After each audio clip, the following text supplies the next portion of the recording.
ഒരു പ്രധാനപ്പെട്ട കോടതിയലക്ഷ്യ ഹർജി വരികയാണ്. കോടതിയലക്ഷ്യ ഹർജിയുമായി സമസ്ത സുപ്രീം കോടതിയിൽ സമീപിക്കുന്നു. വിദ്വേഷ പ്രസംഗം, ആൾക്കൂട്ട കൊലപാതകം എന്നിവയിൽ കോടതി പുറപ്പെടുവിച്ച മാർഗരേഖ പാലിക്കുന്നില്ല എന്നതാണ് ഈ ഹർജിയുടെ ഉള്ളടക്കം. ബി ബാലഗോപാലിന്റെ ഭാര്യ ഏത് സാഹചര്യത്തിലാണ് ഇങ്ങനെയൊരു ഹർജി എപ്പോൾ പരിഗണിക്കപ്പെടും, അതിന്റെ മറ്റു മാനങ്ങൾ എന്താണ്?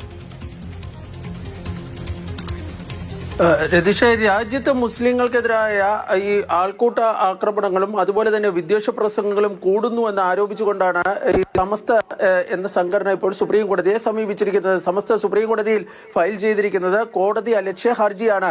2018 തെഹ്സിൻ പൂനാവാല കേസിൽ സുപ്രീം കോടതി രാജ്യത്തെ ആൾക്കൂട്ട കൊലപാതകങ്ങളും അതുപോലെ തന്നെ ഈ വിദ്വേഷ പ്രസംഗങ്ങളും തടയുന്നതിന് ചില മാർഗരേഖകൾ പുറത്തിറക്കിയിരിക്കുന്നു. പക്ഷേ ആ മാർഗരേഖകൾ നടപ്പിലാക്കപ്പെടുന്നില്ല എന്നാണ് സമസ്ത ഈ കോടതിയലക്ഷ്യ ഹർജിയിൽ ചൂണ്ടിക്കാണിച്ചിരിക്കുന്നത്.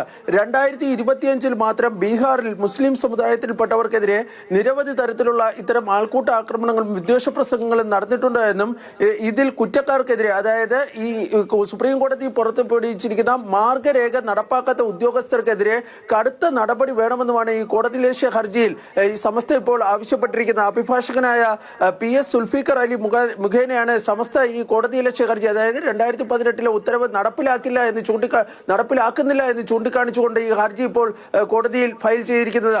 അടുത്ത ആഴ്ച ഈ ഹർജി സുപ്രീം കോടതിയുടെ പരിഗണനയ്ക്ക് വരാനാണ് സാധ്യത. രതീഷ്.